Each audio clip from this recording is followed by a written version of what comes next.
సంగచ్చత్వం సంవదత్వం సంవో మనాంసి జానతాం దేవాభాగం యథా పూర్వే సంజానానాం ఉపాస్మహే. పెద్దలందరికీ నమస్కారం.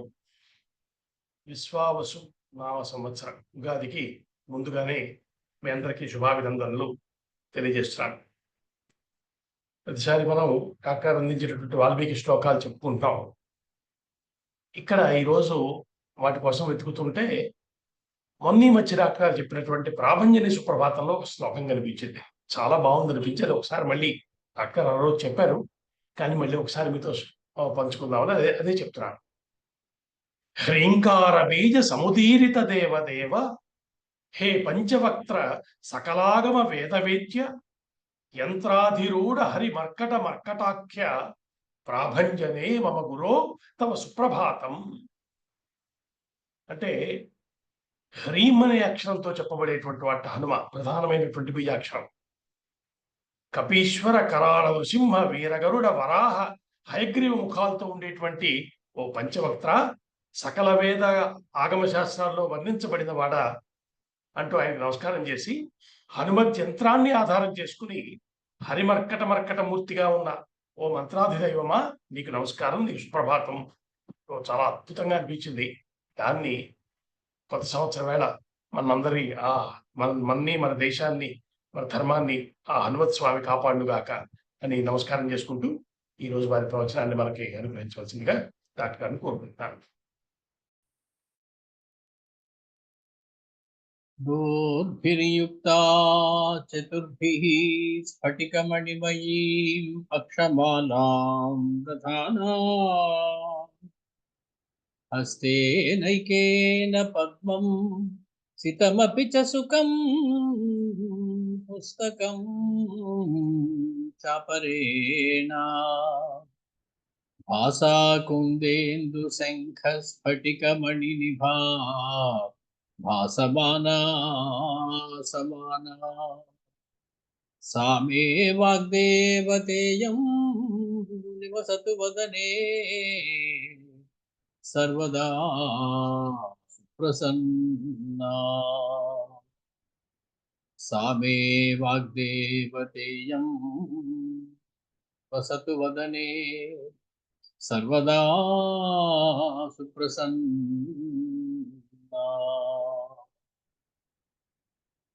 कूजन्तं राम रामेति मधुरं मधुराक्षरम् आरुह्य कविता शाखां वन्दे वाल्मीकि कोकिलम्. పెద్దలందరికీ నమస్కారం. మళ్ళీ మనం ఈ సంవత్సరానికి ఇదే బహుశా ఆఖరి రోజు. మళ్ళీ వచ్చే సంవత్సరంలోనే మనం కలుసుకుంటాం.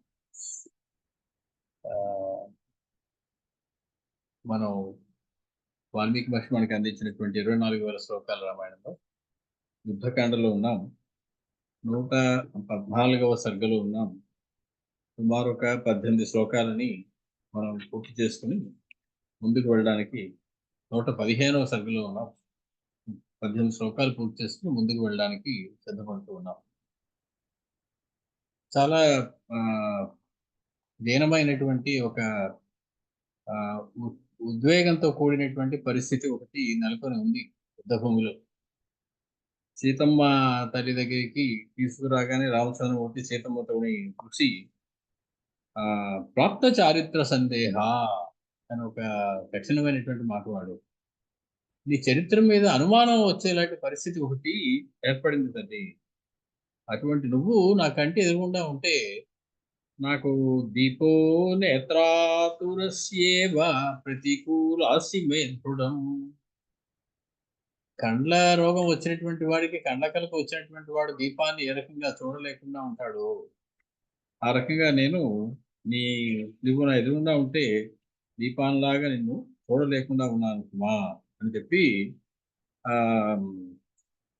ఒక మాట ఒకటి అన్నారు రామచంద్రమూర్తి. అందరూ నిశ్చేష్టులు అయిపోయారు. రామచంద్రమూర్తి మాటలకి ఎవరికి నోట మాట రావటం లేదు. మాట్లాడుతున్నది రామచంద్రమూర్తేనా అని సందేహం వస్తూ ఉన్నది అక్కడ ఉన్నటువంటి వానరులకి, దానవులకి, అటు సీతమ్మకి, ఇటు లక్ష్మణ స్వామికి, హనుమకి కూడా. ఆ ఏమిటిట ఎంతకీ అంత కోపానికి కారణం? సీతమ్మ చేసిన తప్పు ఏమిటిట అంటే, పరమ రామభక్తుడైనటువంటి లక్ష్మణ స్వామిని అనరాని మాట అన్నది. అప్పటి నుంచి రామచంద్రమూర్తి మనసులో మెదులుతూ ఉన్నది. సీతమ్మ కనపడగానే కడిగేయాలి అనుకున్నారు.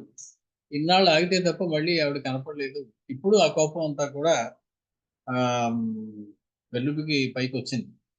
అప్యహం జీవితం జహ్యాం త్వాం వా సీతే సలక్ష్మణాం అని చెప్పి, నాకు నువ్వు ప్రాణేభ్యోపి గరీయసి అన్నటువంటి సీతమ్మ తల్లి ఎదురుగా ఉంటే పరుగు పరుగున వెళ్ళి ఆవిడ దగ్గరకు తీసుకుని ఓదార్చడం పోయి, స్థిరంగా స్థాణువులో ఒక చోట కూర్చుని కఠినమైనటువంటి చూపులతోటి ఆవిడ దహించేస్తున్నట్లుగా ముఖం పెట్టి రామచంద్రమూర్తి, ఆ నువ్వు రావణాంక పరిభ్రష్ట, రావణుని యొక్క ఒడిలోంచి జారిపడిన దానవు, దృష్టాం దుష్టేన చక్షుషా, వాడు పరమ దుష్టమైనటువంటి చూపులతోటి నన్ను చూశాడు.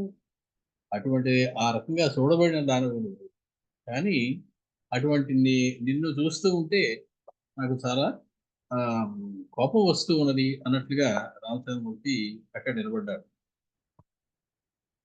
ఆ మాటలు కూడా అన్నారు. విశ్వనాథ్ గారు అనిపిస్తారు కానీ, అతండు రాక్షసుండటంతు సౌమిత్రి వచించే తుంట వినదు చెలువా,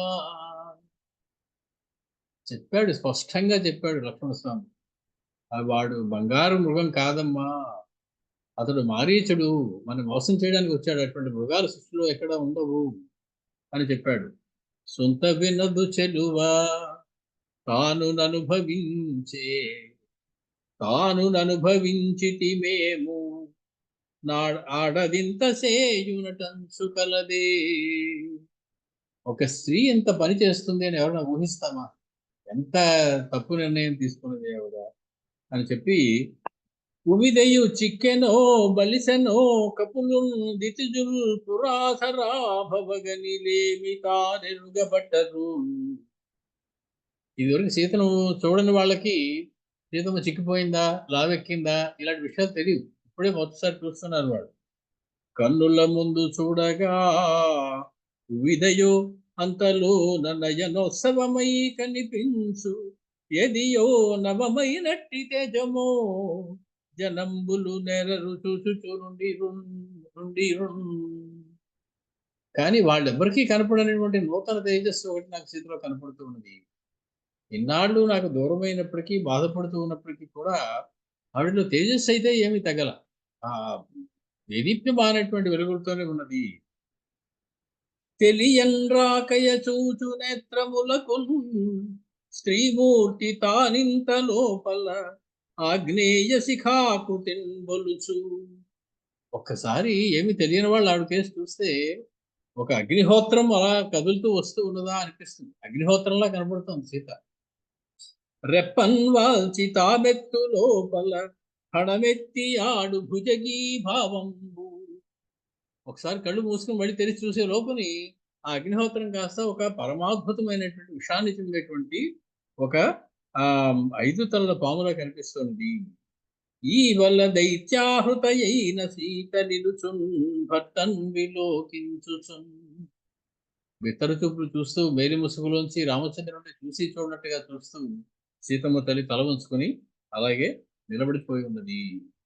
ది ఆవిడ రామచంద్రుడి మాటలన్నీ విన్నది.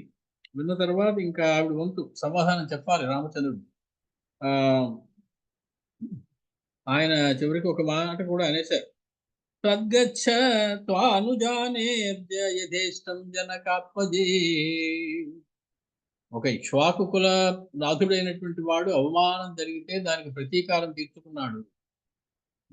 పరమాత్మ చేసినటువంటి తప్పుడు పనిని మానుషుడైనటువంటి నేను నా తేజస్సుతోటి సవరించుకున్నాను. నిన్ను చెర నుంచి విడిపించాను.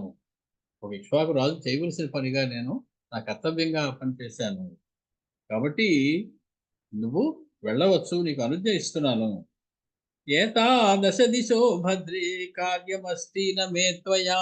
నీతో నాకు ఇంకేం పని లేదు. 10 దిక్కుల్లో ఏ దిక్కు కావలిస్తే ఆ దిక్కులోకి వెళ్ళిపోవచ్చు. నువ్వు ఇక్కడే ఉండాలి, నాతోనే గడపాలి అనేటువంటి నియమం మాత్రం ఏమిటి? కప్పు మాంస్తు కులే జాత స్త్రియం పరగృహోషితాం తేజస్వీ పునరాదద్యాస్తు కృల్లేఖేన చేతసా.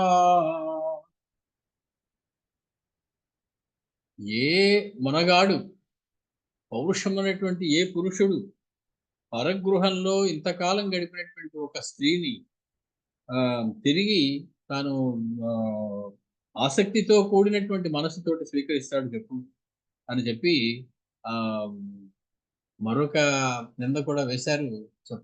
చెప్పకుండా నింద ఒకటి కనపడుతుంది సీతమ్మ తల్లి మీద. పరగృహంలో ఉన్నటువంటి నిన్ను నేనే కాదు, పౌరుషం ఉన్న ఏ మొగాడు కూడా తన భార్య ఇలాంటి పని స్థితిలో ఉంటే మళ్ళీ స్వీకరించడు సుమా. అందరూ వినాలని పలుకుతున్నారు రామసుమ గట్టిగా.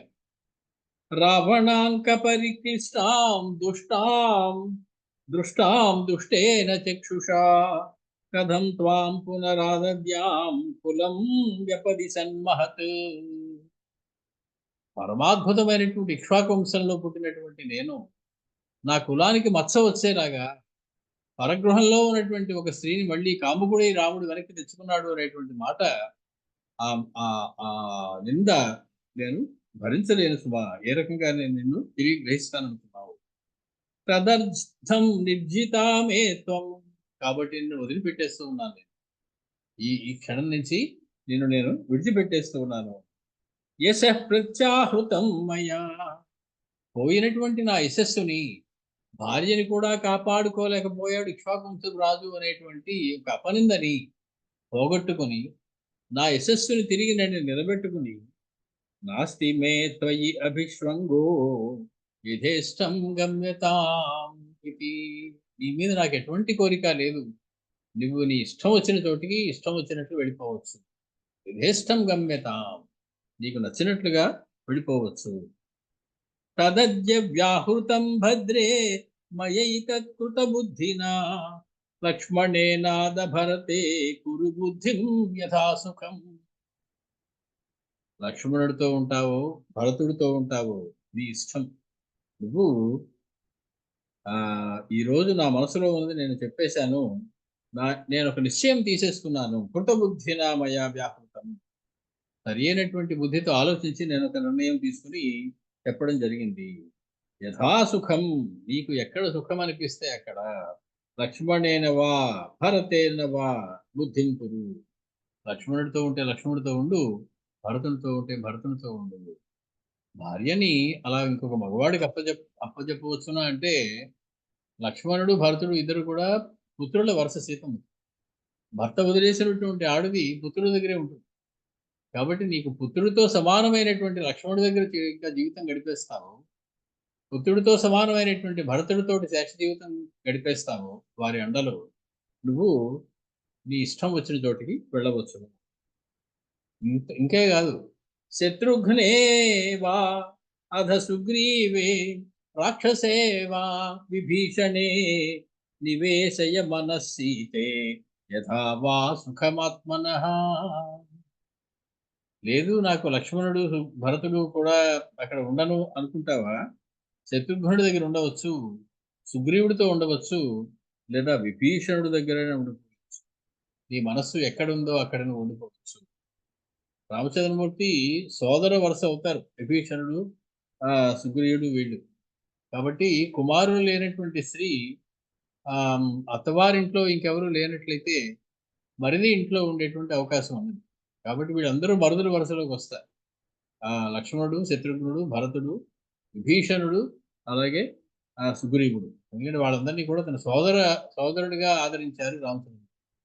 కాబట్టి వాళ్ళ దగ్గర ఎవరి దగ్గర నీకు సుఖంగా ఉంటుంది అనిపిస్తే అక్కడికి వెళ్ళి ఉండవచ్చు.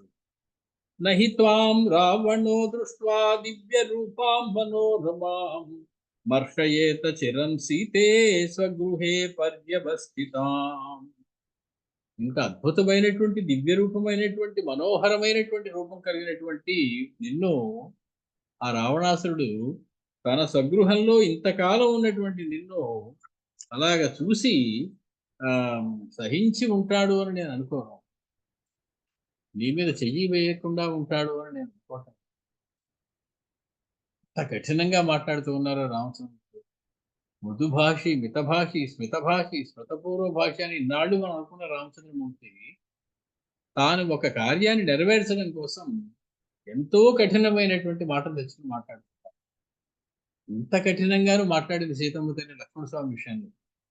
మీ అన్నగారు లేకుండా చేసి నన్ను పొందాలని నువ్వు చూస్తున్నావా లక్ష్మణ, నీకెప్పటికీ దక్కను నేను అని చెప్పింది సీతమ్మ తల్లి లక్ష్మణుడితో. ఏది తన మరిది కుమారుడి వరుస అయినటువంటి. ఎంత కఠినంగా ఎందుకు మాట్లాడాల్సి వచ్చింది ఆవిడ? లోక కళ్యాణం కోసం ఒక దివ్య కార్యం జరగాలి అంటే లక్ష్మణస్వామి అక్కడి నుంచి వెళ్ళిపోవాలి. మామూలుగా వెళ్ళమంటే వెళ్ళడు ఆయన. చెప్పి చూసింది వెళ్ళమని. మీ అన్నగారు కష్టంలో ఉన్నారో నువ్వు వెంటనే బయలుదేరి వెళ్ళు అని. వెళ్ళను కాక వెళ్ళను, ఆయనకి కష్టం ఏమిటి అన్న. వెంటనే ఆవిడ అనకూడని మాట ఒకటి అంటే తప్ప ఇతడు వెళ్ళడు అనుకుంది, అనకూడని మాట అంది. అంత కఠినంగాను మళ్ళీ రామచంద్రుడు అనకూడని మాట అంటూ ఉన్నారు సీతమ్మ తల్లితోటి. ఇంత దివ్యమైన సౌందర్యం కలిగినటువంటి, మనోహరమైనటువంటి రూపం కలిగినటువంటి, తన ఇంట్లో ఇంతకాలం ఉన్నటువంటి నిన్ను చూసి రావణాసురుడు ఊరికనే ఉండి ఉండడు కదా రామచంద్ర అని చెప్పారు రామచంద్రుడు. తత ప్రియార్హ శ్రవణాత ప్రియం ప్రియాదుపసృత్య చిరస్య మైథిలీ ముమోచ బాష్పం సుదృశం ప్రవేపిత గజేంద్ర హస్తాభిహతేవ వల్లరి. ఈ మాట విన్నప్పటి సీతమ్మ తల్లి ప్రియార్హ శ్రవణ, ప్రియములు మాత్రమే వినడానికి అర్హమైనటువంటి, కేవలం ప్రియములు మాత్రమే వినడానికి యోగ్యత ఉన్నటువంటి సీతమ్మ తల్లి తదప్రియం ప్రియాదుపసృత్య, తనకు అత్యంత ప్రియుడైనటువంటి రామచంద్రుడి నోటిలోంచి విని ఇంత అప్రియమైనటువంటి మాటని చిరస్య మైథిలి మోచ బాష్పం, ధారాపాతంగా కళ్ళ నీరు కారుతూ ఉన్నది. సీతమ్మ తల్లికి తల వంచుకునే ఉన్నది. శుభ్రుశం ప్రవేపిత, ఉడికిపోతూ ఉన్నది సీతమ్మ తల్లి. ఎలా ఉడికిపోతున్నదంటే ఒక తామర తూడు ఒక గజేంద్రం అడవిలోకి నీళ్ళలోకి ప్రవేశించి అందులోంచి తామర తూడు పెక్కలించి బయటికి రాగి ఇలా ఇలా కలిపేసి విసిరేస్తే అది ఎలాగ వణికిపోతూ దూరంగా పడి వాడిపోతుందో ఆ రకంగా సీతమ్మ తల్లి ఏనుగు తొండం చేత కదల్చబడినటువంటి ఒక వల్లరి లత వలె ఆవిడ కంపించిపోతూ ఉన్నది సీతమ్మ తల్లి. ఏవముక్త్వా తు వైదేహి పరుషం రోమహర్షణం రాఘవేణ సరోషేణ కృత్వా ప్రవ్యథిత అభవత్. ఇక్కిరి వ్యధ పొందింది సీతమ్మ తల్లి. ఈ రకంగా పరుషమైనటువంటి రోమహర్షణమైనటువంటి వెంట్రుకలు డెక్కబడుచుకునేటువంటి సరోషేణ, రోషంతో కూడినటువంటి రామచంద్రమూర్తి యొక్క మాటలు విన్నటువంటి సీతమ్మ తల్లి చాలా వ్యధ చెందింది, చాలా బాధపడింది. సా తదా శ్రుతపూర్వం హి జనే మహతి మైథిలి కృత్వా భర్తృవచో ఘోరం లజ్జయా అవనత అభవత్. సిగ్గుపడిపోయింది. భర్త 10 మంది ముందు 10 మందికి వినపడేలాగా ఆ రకంగా మాట్లాడేటప్పటికీ విలవిలలాడిపోయింది, సిగ్గుపడిపోయింది సీతమ్మ తల్లి. అంత గొప్ప జన సముదాయంలో అంతమంది వానరులు దానవులు అంతమంది చుట్టూ ఉండగా రామచంద్రమూర్తి అంత పరుషంగా రోషంతో పలికిన మాటల్ని విని ఎప్పుడూ పూర్వమెన్నడూ కూడా ఎవరి నోటంబట వినంత పరుషమైనటువంటి మాటలు. రాక్షసులు తన చుట్టూ కాపలా కాసినటువంటి వాళ్ళు ఇన్నాళ్ళు ఎన్నో పరుషమైనటువంటి మాటలు మాట్లాడారు. అవన్నీ వింది సీతమ్మ తల్లి. కానీ ఇంత పరుషంగా మాట్లాడడం వాళ్ళకు కూడా చేత కాదు. అంత పరుషంగా మాట్లాడారు రామచంద్రమూర్తి అని భావించి సిగ్గుపడిపోయి తల వంచుకొని కళ్ళనీళ్లు కారుస్తూ ఉండిపోయింది సీతమ్మ తల్లి. ప్రవిశంతీవ గాత్రాణి స్వానిశా జనకాత్మజ వాక్సరైస్తైస్ తసల్యేవా భృశమశ్రూని అవర్యవర్తయత్. ఆవిడ సీతమ్మ తల్లి తన శరీరావయవాల్లో ప్రవేశిస్తున్నటువంటి వాక్కులు అనేటువంటి ముళ్ళు వరుసగా వచ్చి గుచ్చుకుపోతూ ఉన్నాయి. రావణాసురుడు వేసిన బాణములు రామచంద్రుడి యొక్క శరీరంలో గుచ్చుకుపోయాయి, హనుమస్వామి శరీరంలో గుచ్చుకుపోయాయి. కానీ రామచంద్రమూర్తి ఇప్పుడు వేసినటువంటి వాక్శరములు, వాక్కులు అనేటువంటి బాణములు సీతమ్మని శరీరం అంతా దిగిపోతూ ఉన్నాయి.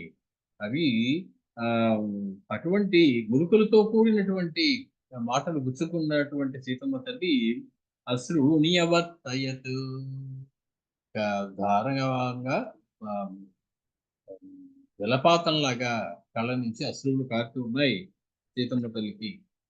తతో బాష్ప పరిక్లిన్నం పరిమార్జంతి స్వమాననం శనైః గద్గదయా వాచా హతారం ఇదమబ్రవీత్. సీతమ్మ తల్లి మొదటి నుంచి చూసాం మనం. ఒక మాట అంటే పడే రకం కాదు సీతమ్మ తల్లి. మొట్టమొదటిసారి అడవులకు వెళుతున్నప్పుడు కౌసల్యదేవి పిలిచి, ఆ ఆస్తి లేకపోతే భర్త మీద ఆడవాళ్ళకి గౌరవం ఉండదమ్మా. నీ భర్తకి ఇప్పుడు ఏమీ లేదు, కట్టుబట్టలతోటి అరణ్యానికి వెళ్తున్నాడు, అతన్ని చిన్న చూపు చూడకు సుమా అని చెప్పింది. సర్రమని చూసింది కోపంగా సీతమ్మ తల్లి అత్తగారి కేసు. భర్తతో భర్తకి ఐశ్వర్యం బట్టి కాదు, అతడు డబ్బులు ఉన్నా లేకపోయినా సరే, ఐశ్వర్యం ఉన్నా లేకపోయినా సరే, రాజ్యం ఉన్నా లేకపోయినా సరే, యోమే భర్త సమే ప్రియ, అతడు నాకు భర్తే. అతనికి ఐశ్వర్యం కోసం నేను అతన్ని పెళ్లి చేసుకోలేదు. కాబట్టి అవన్నీ పై పై విషయాలు తప్ప, ఎప్పుడూ కూడా నాకు ప్రియమైన వాడే నా భర్త. అంతేకాదు, నాకు భర్తని ఎలా చూసుకోవాలో మీరెవరు చెప్పనవసరం లేదు తల్లి. మా ఇంట్లో చిన్నప్పుడే భర్తతో ఎలా మెలగాలో మాకు నూరి పోశారు, మేము ఇంకా కన్యలుగా ఉన్న సమయంలోనే. కాబట్టి నాకు తెలుసు భర్తని ఎలా చూసుకోవాలో అని చెప్పి సర్వమని జవాబిచ్చింది. అరుంధతి దేవి సీతమ్మ దగ్గరికి వచ్చి, ఆస్తి అంతా లేకపోయినా కూడా భర్తతో కలిసి ఉన్నావు అంటే నువ్వు ఎంత గొప్పదానివమ్మా. మళ్ళీ సర్రమని చూసాను సీతమ్మ తల్లి. ఆస్తి కోసం ఆ భర్తతో ఉండేది, అతడే నాకు దైవము అని చెప్పి, ఆ నీకు బాబు ఇప్పుడు ఏమీ లేవు కదా, నీకేమైనా నేను ఇస్తానంటే అక్కర్లేదు సీతమ్మ తల్లి. మాకేదో ఆస్తి లేదని, డబ్బులు లేవని, మాకు రాజ్యం లేదని మీరేదో పడేస్తే ఇచ్చేస్తే తీసుకుంటాను అనుకున్నారా అన్నట్టుగా మాట్లాడింది సీతమ్మ తల్లి. పోనీ నా తపస్సు ఇస్తాను తీసుకో అంది ఆవిడ. నా తపస్సు నేను చేసుకొని అక్కర్లేదు. ఒకళ్ళ మాట పడడం అనేది లేదు జీవితంలో. తలెత్తుకు తిరిగింది పూర్తిగా. అంతటి రావణాసురుడు వచ్చి నానా మాటలు అంటూ ఉంటే, ఇంకే స్త్రీ అయినా సరే గడగడలాడిపోయి భయపడిపోయి, సరేనండి మీరు ఎలా చెప్తే అలాగే, నన్ను మాత్రం సంహరించొద్దు, రేపు ఆ, నువ్వు నా మాట వినకపోతే నిన్ను వండేసి ఉదయం పలహారంలో నాకు వండించి పెట్టేస్తారు మా వాళ్ళు అని కూడా బెదిరించారు.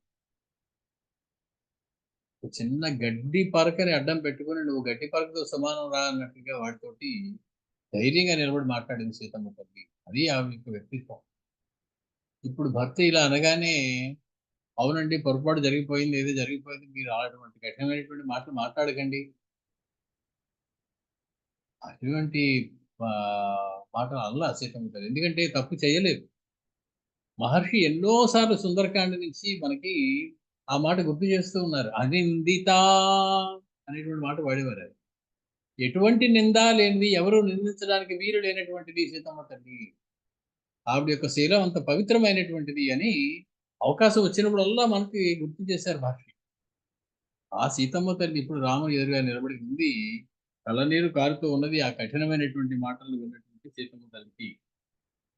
ఆవిడ కళ్ళనీళ్లు చేత్తో తుడుచుకుంటూ పరిమార్జంతి స్వమాననం, ఆ చేతులతోటి ఆ కళ్ళనీళ్ళని రెండు తుడుచుకుంటూ, శనైహి మెల్లగా, గద్గదయా వాచ బొంగురు పోయినటువంటి గొంతుతో, గద్గదికమైనటువంటి గొంతుతో, భర్తారమిదమబ్రవీత్ రామచంద్రుడితో చెప్తూ ఉన్నది సీతమ్మ తల్లి తల పైకెత్తి. కిం మాం అసదృశం వాక్యం ఈదృశం శ్రోత్రదారుణం వృక్షం శ్రావయతే వీరా ప్రాకృతామివ. ఏమీ చదువు లేని పల్లెటూరి వాడు ఒకడు అజ్ఞానంతో మాట్లాడినట్టు, ఇష్టం వచ్చినట్లు భార్యతోటి అలా మాట్లాడతారు ఏమిటండి మీరు? ఎంత చదువుకున్నారు, ఎంత వేదాంగాలు చదువుకున్నారు, ఎటువంటి గురువులు మీకున్నారు?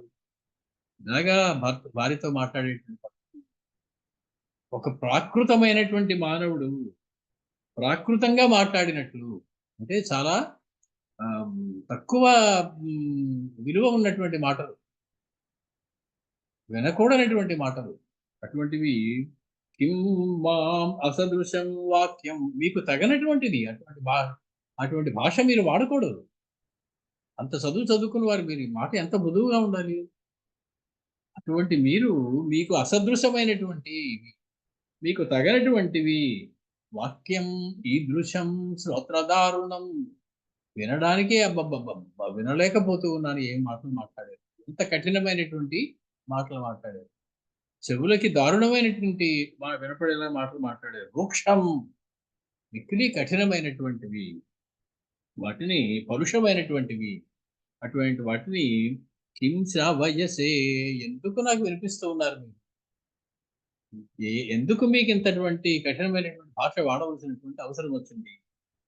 న తథాస్మి మహాబాహో యథా మామవగచ్చసి, మీరు నన్ను ఎలా అనుకుంటున్నారో అలాంటి దాన్ని మాత్రం కాదు.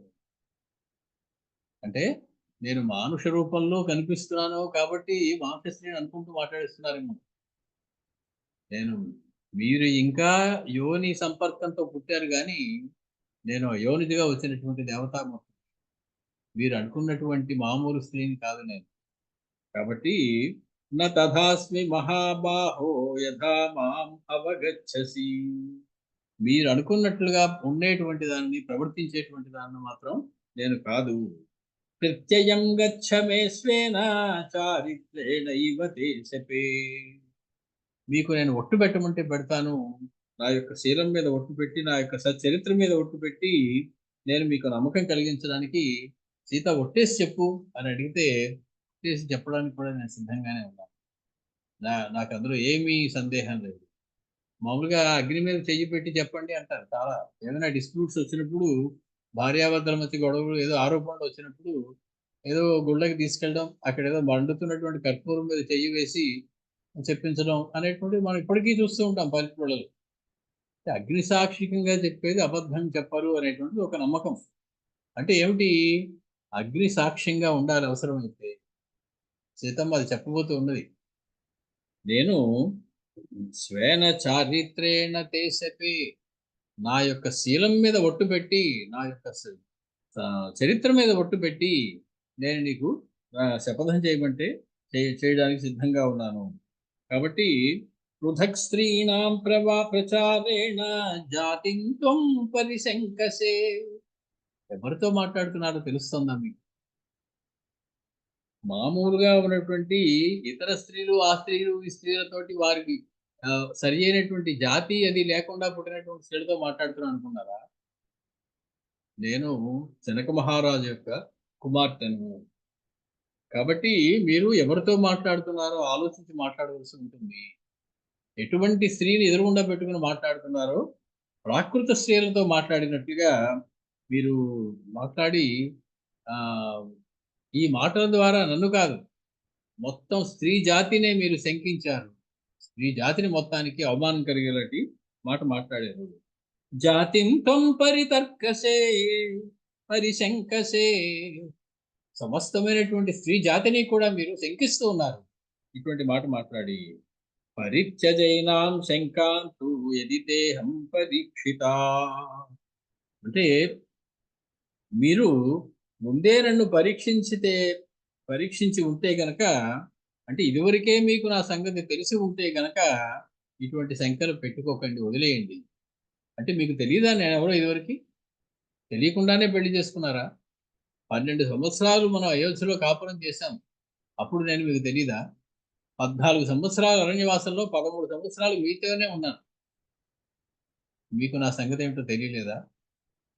కాబట్టి మీరు ఇప్పటికే నన్ను పరీక్ష చేసి నేను ఎటువంటి దానో తెలుసు మీకు అని అనుకుంటూ ఉన్నాను. అదే గనక నిజమైతే ఇటువంటి అక్కర్లేని శంకల్ని విడిచిపెట్టండి. యదహం గాత్ర సంస్పర్శం గతాస్మి వివశా ప్రభో, రావణాసురుడు నీ మీద చెయ్యి వేశాడు, అతను అంకం నుంచి కిందకి జారి పడిన దానిగాని మీరు అంటున్నారు 10 సార్లు. నిజమే, రావణాసురుడు నన్ను ముట్టుకున్నాడు, అతను ఒళ్ళో కూర్చోబెట్టుకున్నాడు, అందులో జారిపడ్డాను నేను, అన్నీ నిజమే. కానీ అది నేను కావాలని స్వయంగా చేసినటువంటి వ్యవహారం కాదు. వివశా ప్రభో, నేను తెలివిలో లేనప్పుడు ఏం జరుగుతోందో తెలుసుకుని మూర్ఛపోయి ఉన్నాను నేను. అటువంటి స్థితిలో నా జుట్టు పట్టుకుని నా ఎడమ తొడ పట్టుకుని అతను తన ఒళ్ళో కూర్చోబెట్టుకుని రథం మీద ఎక్కించుకుని తీసుకుని వెళ్ళిపోయాడు. దాంతో నాకేమి సంబంధం? నా మనస్సుకి తెలుసు నేను ఆ సమయంలో నేను ఏమీ కూడా చూసి అతనికి చూసేటువంటి స్థితిలో కూడా లేను. నేను అటువంటి స్థితిలో మూర్ఛపోయినటువంటి స్థితిలో నన్ను ప్రభో, నేను వివశురాలై ఉన్నప్పుడు నా శరీరం మీద నా మనసు మీద ఎటువంటి నియంత్రణ నాకు లేకుండా ఉన్న సమయంలో అతను వచ్చి నా మీద పట్టుకుని వెళ్ళిపోయాడు. అనవసరం చెప్పారు, వెనక్కి వెళ్ళిపోతానంటే పృష్ఠమారోహమాదేవి, నా పుష్టం మీద కూర్చోమ్మా తీసుకెళ్ళిపోతానన్నారు. అంటే వెంటనే ఆవిడ పరపురుషుడు నేను ముట్టుకోనయ్యా నీకు తెలుసు కదా. వెంటనే ఆవిడే అంది, మరి రావణాసుడు ముట్టుకున్నాడు కదా నీకు అనుమానం వస్తుందేమో. అప్పుడు నేను వివసురాలని, జరిగింది ఏమిటో కూడా నాకు తెలియదు, అటువంటి స్థితిలో ఉన్నాను. మూర్ఛపోయినటువంటి నన్ను ఎత్తుకొని రావణాసుడు తీసుకొచ్చాడు. కాబట్టి నేను కావాలని చేసినటువంటి పని కాదు. నువ్వు ఇప్పుడు కావాలని హనుమస్వామి వీపు మీద ఎక్కి కూర్చోమంటే నేను కూర్చోను. నా బుద్ధిలో జ్ఞానం ఉన్నంత వరకు, నాకు తెలివి ఉన్నంత వరకు, ఆలోచన ఉన్నంత వరకు రాముడే నా భర్త. రాముని తప్ప ఇంకొక పరపురుషుడిని నేను స్పృశించను. ఇది నియమము. అది ఇప్పటికీ పాటిస్తూనే ఉన్నాను. యదహం గాత్ర సంస్పర్శం గతాస్మి వివశా ప్రభో. స్వామి మీకు తెలియదా, ఆనాడు రాముడు నా మీద చెయ్యి వేశాడంటే నా తెలివిలో నేను లేను కాబట్టి వేయగలిగాడు. కామకారో నమే తత్ర దైవం తత్ర అపరాధ్యతి. అక్కడ అపరాధం అంటూ ఏదైనా జరిగితే దైవం చేసిన అపరాధం, నేను చేసిన అపరాధం ఏం లేదు. అటువంటి పరిస్థితిని ఒకదాన్ని కల్పించి బ్రహ్మగారు విధి ఆడిన వింత నాటకం అది. ఆ సమయంలో నిన్ను దూరంగా వెళ్ళేలా చేసి లక్ష్మణస్వామి కూడా దూరం అయ్యి నన్ను వాడు తీసుకుని వచ్చాడు. అంటే కామకారో నమే తత్ర, నేను ఇచ్ఛాపూర్వకంగా కావాలని నా కోరికతోటి నేను స్వేచ్ఛగా చేసినటువంటి పని కాదది. నా ఇచ్ఛ ఏమీ లేదు అక్కడ. పరేచ్ఛా ప్రారంభం అని, స్వేచ్ఛా ప్రారంభం అని కొన్ని ఉంటాయి. మనకి మనంగా చేసేటువంటి కర్మలు కొన్ని, ఇంకొకటి ప్రోద్బలంతో చేసేటువంటి కర్మలు కొన్ని, పరేచ్ఛా ప్రారంభాలు. మనది కాకపోయినా మనం చేయాల్సి వస్తాయి. అలా వచ్చినటువంటి ప్రారంభమే తప్ప స్వేచ్ఛ వల్ల నేను చేసినటువంటి పని కాదు తల్లి ఇది. కాబట్టి ఇది దైవం తత్ర అపరాధ్యతి. ఈ ఎందులో అపరాధం ఏదైనా ఉంది అంటే ఆ అపరాధం దైవాన్ని. అటువంటి రాత రాసినటువంటి బ్రహ్మగారిది అపరాధం, నాది కాదు. మదధీనంతు యత్తన్మే హృదయం త్వయి వర్తతే. హృదయం నా అధీనంలో ఉన్నంతసేపు నువ్వు తప్ప ఇంకొకరిని నాకు ఆలోచించలేదు. నేనేనాడు ఇంకొకరి గురించి ఊహించను కూడా లేదు. కాబట్టి నా చెప్పు చేతల్లో హృదయం ఉన్నంతసేపు కూడా నీయందే నిశ్చలంగా అది స్థిరమై ఉన్నది. ఎంతగా నిశ్చలంగా స్థిరమై ఉన్నది? ఆవిడ లంకలో ఉన్ననాళ్ళు కూడా అందమైన పుష్పాలు ఏవి చూడలేదు, అందమైన ఫలాలు ఏవి చూడలేదు. అవి రకరకాల వికారమైనటువంటి ముఖాలతో ఉన్నటువంటి రాక్షస్త్రీలు ఎవరిని చూడలేదు. అంటే సుఖం ఇచ్చేటువంటి వాడిని చూడలేదు, దుఃఖం ఇచ్చేటువంటి వాడిని చూడలేదు. మరి ఏమిటి చేసింది అని అనుకున్నాడు. రామమేవ అనుపశ్యతి. రాముడిని తప్ప ఇంకొకరిని చూడలేదు. మనసు నిండా రాముడిని నింపుకుని ఉన్నది. కాబట్టి అక్కడే నైషా పశ్యతి రాక్షస్య నేమాన్ పుష్పఫల ద్రుమాన్ ఏకస్థ హృదయా నిత్యం రామమేవానుపశ్యతి. ఏకస్థ హృదయ, అనన్య భక్తితోటి, ఏకాంత భక్తితోటి రామచంద్రుడిని మాత్రమే సేవించింది అని మనకి ముందే చెప్పారు.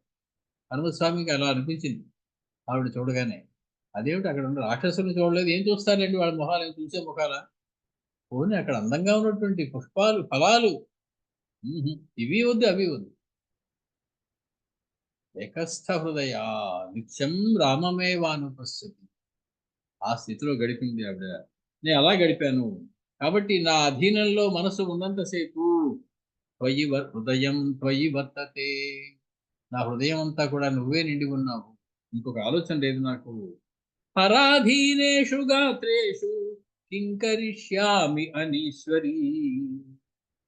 నా ఒంటి మీద నాకు నియంత్రణ లేనటువంటి సమయంలో, నేను మూర్ఛపోయి ఉన్నప్పుడు, తెలివి తప్పి పడిపోయి ఉన్నప్పుడు, నేను పరాధీనమైనటువంటి శరీరం విషయంలో నేను అసమర్థురాల్ని. నాకక్కడ నిర్ణయం తీసుకునేటువంటి ఆహ్, అవకాశం లేదు. పూర్తిగా తెలివి కోల్పోయున్నాను. కాబట్టి రావణాసురుడు నా మీద చెయ్యి వేయగలిగాడు. అందులో నా తప్పేమీ లేదు. నేను వివసురాలినై ఉన్నాను. సహసంవృద్ధ భావేన సంసర్గేణ చ మానవ యది తేహం న విజ్ఞాత హతా తేనాస్మి శాశ్వతం. మానదా, అందరికీ మానాన్ని ఇచ్చేటువంటి వాడా, అందరికీ గౌరవాన్ని ఇచ్చేటువంటి వాడా ఓ రామచంద్ర, సహ సమృద్ధ భావేన సంసర్గేణ, నేను నీకు చాలా కాలం పరిచయం అయిపోవడం వల్ల అతి పరిచయాద్ అవజ్ఞ అనేటువంటి ఒక మాట ఉంది. మరీ దగ్గరికి వెళ్ళిపోతే వాళ్ళ మీద గౌరవం పోతుంది. దూరంగా ఉన్నంతసేపు ఏదో నమస్కారం పెట్టి గౌరవంగా ఉంటాం. మరీ దగ్గరికి వెళ్తే వాళ్ళలో లోపాలు కనపడడం ప్రారంభిస్తాయి. అందుకే అవసరమైనప్పుడు కొంచెం దూరంగా ఉండడమే మంచిది, బాగా పెద్దలకి. నీకు నాతో సహ సమృద్ధ భావేన, మనిద్దరం కలిసిమెలిసి పెరిగిన కారణంగా, చాలా కాలం కలిసిమెలిసి ఉన్న కారణంగా, సంసర్గేణ చ, మన ఇద్దరికి సంబంధం ఉన్న కారణం చేత, అహం తే న విజ్ఞాత యది, నీకు నేను తెలియబడకపోతే, అంటే బాగా దగ్గరైపోవడం వల్ల నువ్వు నన్ను సరిగ్గా తెలుసుకోలేకపోతే, నాకు తగిన నా నా యొక్క శక్తి ఏమిటో బయట వాళ్ళకి తెలుస్తుంది, దూరంగా ఉన్న వాళ్ళకి తెలుస్తుంది. ఒక్కోసారి దగ్గరగా ఉన్న వాళ్ళకి తెలియదు. రోజు చూడడం అలవాటు అయిపోవడం. కాబట్టి అలాగా అతి పరిచయం వల్ల నీకు గనుక నా మీద ఏదైనా అవజ్ఞ, అవహేళన, అనాదరం, నా శక్తిని సరిగ్గా అంచనా వేయలేనటువంటి స్థితి ఏదైనా వచ్చినట్లయితే, తేన శాశ్వతం హతాస్మి, ఇంకా నేను లేనట్టే. అదే పరిస్థితి అయితే గనక, నువ్వు నిన్నాళ్ళ తర్వాత కూడా నేనెవరో నీకు తెలియలేదు అంటే గనక, హతాస్మి, నేను కొట్టబడ్డాను, నేను ఓడిపోయాను. ఇది నువ్వే ఈ ఈ ఈ ఈ జరగబోయేటువంటి వ్యవహారంలో నేను పూర్తిగా ఓడిపోయినట్టే లెక్క. ప్రేషితస్తే మహావీరో హనుమానవలోకకః లంకాస్థాహం త్వయా రాజన్ కిం తదా న విసర్జితా. అడిగేస్తుంది రామచంద్రమూర్తిని ప్రశ్నకి ప్రశ్న. నిజంగా నీకు నా మీద ఇటువంటి అనుమానమే ఉంటే హనుమత్ స్వామి అసలు ఎందుకు పంపించారు మీరు ఇక్కడికి? వదిలేసి ఉండొచ్చు కదా నన్ను. ఆ రావణాసుడితో ఎవరితో ఉంటుందిలే, ఇంకా అటువంటి ఆవిడ నేను మళ్ళీ చూడను, ముట్టుకోను, మాట్లాడను. ఎక్కడికైనా ఒకవేళ నేను నా దగ్గరికి వచ్చినా నేను ఇదో ఉండను, వెళ్ళిపోవని చెప్పేద్దామని నిర్ణయం తీసుకుంటే, హనుమత్ స్వామి ఎందుకు పంపించినట్టు నా దగ్గరికి అసలు? అప్పుడు తెలీదా మీకు నేను రావణాంక పరిభ్రష్ట అని, దుష్టేన చక్షుష అనేటువంటి విషయం అప్పుడు తెలీదా మీకు? తెలుసు కదా. కాబట్టి నన్ను వెతకడానికి అంత మహానుభావుడైనటువంటి, బలవంతుడైనటువంటి హనుమంతుడిని పంపించారు.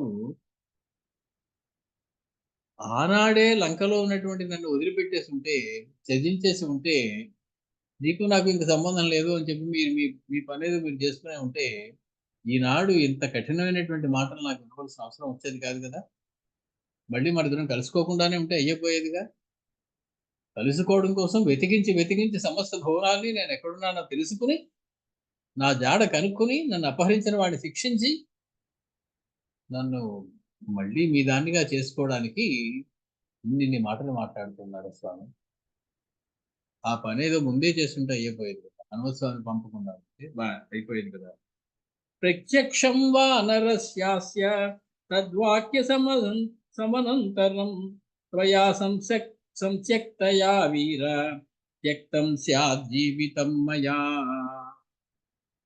ఆ వానరుడైనటువంటి హనుమంతుని యొక్క ప్రత్యక్షంగా తద్వాక్య సమనంతరం నీ యొక్క మాట ఏదో, నీ యొక్క ఇప్పుడు మాట్లాడిన సందేశం ఏదైతే ఉందో, సీత నువ్వు రావడానికి పరిభ్రష్టువి, ఇది అది లోకల సరంగా అనుకుంటారు, నా పౌరుషం కోసం ఇలాంటి మాటలన్నీ అతని చేత సందేశంగా ఆల్రెడీ పంపించేసి ఉంటే నేను ఆ రోజే ప్రాణాలు విడిచిపెట్టేసి ఉండేదాన్ని. నేను కేవలము నా పౌరుషం కోసమే నీ దగ్గరికి తెస్తున్నాను తప్ప అబ్బాయి తర్వాత నిన్ను ఏరుకుంటాను అనుకోకు అనేటువంటి సందేశం మీరు హనుమంతుడితో పంపించి ఉండొచ్చు కదా. పంపించి ఉంటే త్వయా సంసక్తయా సంత్యక్తయా వీర త్యక్తం స్యాత్ జీవితం మయా. ఆ మాట మీరు నాకు ముందే సందేశాన్ని పంపించి ఉంటే నేను నా జీవితాన్ని విడిచిపెట్టేసి ఉంటున్నాను. న వృథా తే శ్రమోయం స్యాత్ సంశయే యస్య జీవితం సుహృజ్జన పరిక్లేశో న చాయం విపులస్తవా. ఆనాడే మీరు ఆ సందేశాన్ని హనుమత్స్వామి చేత పంపించి ఉంటే నేను హాయిగా మరణించి ఉందును, మీకింత కష్టం ఉండేది కాదు. సముద్రానికి వారధి కట్టడం, మళ్ళీ దాని మీద రావడం, ఇక్కడ దాకా వచ్చి ఇంత యుద్ధాలు చేయడం, లక్ష్మణ స్వామి మూర్చపోవడం, మళ్ళీ లేవడం. పాపం ఇంతమంది వానర వీరుడు మరణించడం, అంతమంది రాక్షసులు మరణించడం. సుహృజ్జన పరిక్లేశో నచాయం విపులస్తవా. పైగా మీ జీవితాన్నే సంశయంలో పడేసేటువంటి యుద్ధంలోకి వెళ్ళారు. యుద్ధంలో జయాపజయములు దైవ నిర్ణయం. అది తెలిసి కూడా ఓడిపోయే అవకాశం ఉందేమో అని అనుమానం రాకుండా మీరు యుద్ధంలో దేనికైనా సిద్ధం అని చెప్పి యుద్ధానికి వచ్చేసరే అవన్నీ అవసరం ఏముందంత. సీతమ్మ నేను నిన్ను మళ్ళీ చేరదలుచుకోలేదు, నేను స్వీకరించదలుచుకోలేదు అని హనుమత్ స్వామితో ఒక మాట చెప్పుకుంటే నేను ప్రాణాలు వదిలేసి ఉంటే ఇంత యుద్ధం తప్పేది కదా. మీ మిత్రులందరికీ కూడా ఇంత అక్కరలేనటువంటి నిష్ఫలమైనటువంటి కష్టం ఎందుకో ఇంత కష్టపడి వాళ్ళు యుద్ధాల్లో మరణించి దెబ్బలు తిని అది ఇదంతా లేకుండా ఉండేది కదా. త్వయాతు నుపసాదూల దోషమేవానువర్తత లఘునేవ మనుష్యేణ స్త్రీత్వమేవ పురస్కృతం. కోపంతో ఏం మాట్లాడుతున్నావో కూడా తెలియకుండా ఒక సామాన్యమైనటువంటి చిన్న మనిషి, మరి పెద్ద శాస్త్రాలు ఇవి చదువుకోకుండా ప్రాకృతమైనటువంటి మామూలు మనిషి ఉంటాడు, వీధుల్లో తిరుగుతూ ఉండేటువంటి పెద్ద చదువు సంచారైనటువంటి మనిషి, అటువంటి వాడిలాగా నేను ఒక స్త్రీని అనేటువంటి విషయానికి మాత్రమే ప్రాధాన్యం ఇచ్చి మాట్లాడేది. నేను ఒక వ్యక్తిని, నాకు ఒక వ్యక్తిత్వం ఉంది, నాకు ఒక మర్యాద ఉంది, నాకు ఒక భర్త ఉన్నాడు, అటువంటి మహాపతివ్రత స్త్రీతో మాట్లాడుతున్నాను అనేటువంటి విషయాన్ని మర్చిపోయి మామూలు స్త్రీతో మామూలు మానవుడు మాట్లాడినట్టు లఘునేవ మనుష్యేణ, చాలా లఘు మానవుడు, చాలా చిన్న మానవుడు, ఎందుకో కొరగాని మానవుడు ఒకడు మాట్లాడినట్లుగా మీరు మాట్లాడారు. నా యొక్క స్త్రీత్వాన్ని పురస్కరించుకుని అపదేశేన జనకాత్ ఉత్పత్తి వసుధాతలాత్ మమ వృత్తంచ వృత్తజ్ఞ బహుతే న పురస్కృతం. మాట్లాడే ముందు ఒక్కసారి నేను ఎవరితో మాట్లాడుతున్నానని ఆలోచించలేదు కదా రామచంద్ర. మీకు అంత మాటలు మాట్లాడేస్తారని నాతోటి. అపదేశేన జనకాత్, లోక ప్రసిద్ధి చెందిన జనకుడి చేత పెంచబడినటువంటి కన్యను నేను. వసుధాతలాతుత్పత్తి, అయోనిజగా భూమి నుంచి బయటకు వచ్చిన దానం నేను. గర్భావాసం చేసి 9 నెలల్లో సంవత్సర కాలము ఒక స్త్రీ గర్భంలో ఆ దోషాలన్నీ అంటుకుని వచ్చిన దాన్ని కాదు. ఆ సంగతి తెలియదా మీకు? అపదేశేన జనకాతు ఉత్పత్తి వసుధాతలాతు మమ వృత్తంచ వృత్తజ్ఞ బహుతే న పురస్కృతం. కనీసం నా యొక్క పుట్టుకకి, నన్ను పెంచినటువంటి తల్లిదండ్రులకి కూడా మీకు విలువ ఇవ్వాలనిపించలేదు. ఎటువంటి ఇంట్లో పుట్టినటువంటి, ఎటువంటి ఇంట్లో పెంపకం, ఎటువంటి పెంపకం, జనక మహారాజు పెంపకం, విదేహ మహారాజు యొక్క పెంపకం, పరమ వైరాగ్యంతో కూడినటువంటి విదేహ మహారాజు. అటువంటి విదేహ మహారాజు ఇంట్లో పెరిగినటువంటి కన్యను, భూతలం నుంచి బయటకు వచ్చినటువంటి భూసుత అయినటువంటి నన్ను, సమస్తమైనటువంటి జనుడు యొక్క ప్రవర్తన తెలిసినటువంటి ఓ రామచంద్ర, సమస్త జనుడు యొక్క చరిత్ర తెలిసినటువంటి ఓ రామచంద్ర, నీకు నాకు చరిత్ర తెలియలేదే? నా చరిత్ర మీద దానికి నువ్వు గౌరవాన్ని సరిగా ఇవ్వలేకపోయావే. న ప్రమాణీకృతః పాణిః బాల్యే మమ నిపీడితః మమ భక్తిశ్చ శీలంచ సర్వం తే పృష్ఠతః కృతం. ఎప్పుడో పెళ్ళయింది మన ఇద్దరికి, చాలా కాలం క్రితం. అప్పటికి నువ్వు భువన షోడశ వర్షో మీ, ఇంకా 16 సంవత్సరాలు నిండలేదు నీకు. ఇప్పుడు నీకు 42 ఏళ్ళు. 16 సంవత్సరాలకి పోని పెళ్ళైతే 12 సంవత్సరాలు ఇద్దరం కాపురం చేశాం. 28, 14 సంవత్సరాలు అరణ్యవాసం, 42. ఎంతో కాలం క్రితం మన ఇద్దరం ఇంకా చిన్న పిల్లలుగా ఉన్నప్పుడు పెళ్ళి అయింది. కాబట్టి మమ బాల్యే పాణిః మమ నిపీడితః, ఆనాడు నా చేతిని నీ చేతిలో తీసుకుని గట్టిగా నొక్కావు.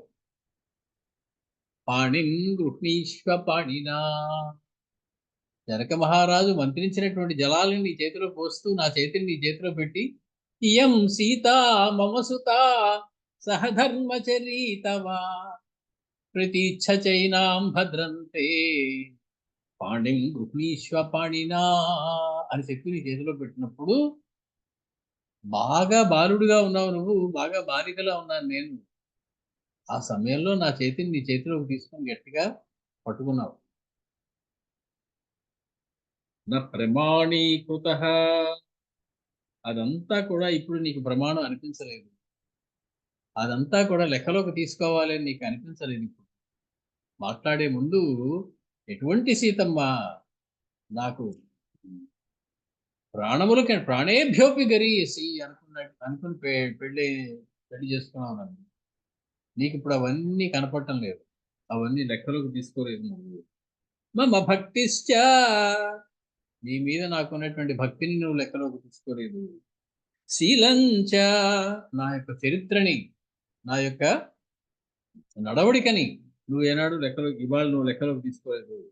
సర్వంతే పృష్ఠతః కృతం, ఆనాడు వివాహమైనప్పుడు మనకు ఉన్నటువంటి, మన ఇద్దరి మధ్య ఉన్నటువంటి ఆ ప్రేమ, ఆనాడు నువ్వు నన్ను చేతితో పట్టుకోవడం, నేను నాకు నీ మీద ఉన్నటువంటి భక్తి, నా యొక్క నడవడి, ఇవన్నీ కూడా పృష్ఠతః కృతం, వెనక్కి పెట్టేశావు. మర్చిపోయావు అవన్నీ, అవన్నీ గుర్తుపెట్టుకోలేదు నువ్వు. ఇతి బ్రువంతి రుదతి బాష్పగద్గదయా గిరా బాష్పగద్గద భాషిణీ వాచ లక్ష్మణం సీతా దీనం ధ్యానపరాయణ. రామచంద్రమూర్తి శిరస్సు ఉంచుకుని తదేకంగా కన్నీరు కారుతూ ఉంది ఆయనకి. చేతులు నమస్కరించి తల ఉంచుకుని నిలబడినటువంటి ఆవిడికి తదేకంగా కన్నీరు కారుతూ ఉన్నది. ఆవిడ ఇలా రామచంద్రమూర్తితో ఆవిడ కూడా మాట్లాడిన తర్వాత గొంతు పెగలటం లేదు, గద్గదం అయిపోతూ ఉన్నది మాటలతో. ధ్యానపరాయణం, లక్ష్మణుడు ఇవన్నీ వినలేకపోతూ ఉన్నాడు, ఇంత పరుషమైనటువంటి మాటలు. ఆయన ధ్యానంలోకి వెళ్ళిపోతూ ఉన్నారు లక్ష్మణ స్వామి. ఇవేమీ ఆలోచించేటువంటి పరిస్థితిలో లేరు. ఆ ధ్యానపరాయణుడైనటువంటి లక్ష్మణ స్వామికి చూసింది సీతమ్మ ఒక్కసారి దురుక్కున. లక్ష్మణ స్వామి అక్కడ నిలబడి ఉన్నారు. చితామ్మే కురు సౌమిత్రే, ఒక కేక పెట్టింది. లక్ష్మణ, అగ్నిహోత్రాన్ని రగిల్చు, చితిని ఏర్పాటు చేయి అక్కడ.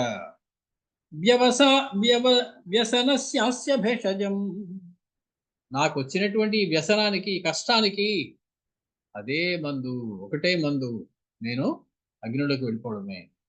నన్ను నేను దహించుకోవడం తప్ప ఇంకొక మార్గం లేదు. కాబట్టి చితామ్మే కురు సౌమిత్రే, ఆనాడు నన్ను తిట్టావు, ఇవాళ నేను నీకు పని చేసి పెట్టాలా అని కోపం తెచ్చుకోకు నాయనా. సౌమిత్రే, లక్ష్మణ, మీ తల్లిగారు ఏం చెప్పి పంపించారు? రామే ప్రమాదం మాకార్షీ, రాముడు వారు ఏం చెబితే అది చెయ్యి నాయన అని చెప్పారు. మరి నేను కూడా రాముడు వారిలో ఒక భాగాన్ని, కాబట్టి చెయ్యను అనుకు తండ్రి. నేను ఎవరికన్నా మాటలన్నీ మనసులో పెట్టుకోకు, చిన్న సాయం చేసి పెట్టు. చితాం మే కురు సౌమిత్రే, చితిని ఒకటి ఏర్పాటు చెయ్యి అక్కడ. ఈ నాకు వచ్చినటువంటి కష్టానికి పోవడానికి మందు అదొకటే. మిథ్యాపవాదోపహత, మిథ్యా అపవాదం ఒకటి నా మీద వేయబడింది. నాహం జీవితుముత్సహే, ఇంకా నాకు జీవించేటువంటి కోరిక లేదు, నాకు జీవించాలని లేదు, బ్రతకాలని లేదు. రామచంద్రమూర్తి కనపడకపోతే బ్రతకనేమో అనుకున్న సీతమ్మ తల్లి రామచంద్రమూర్తి కనిపించాక అంటున్నట్టు మాట, నాకు ఇంకా బ్రతకాలనే లేదు. కారణం మిథ్యాపవాద అపహత,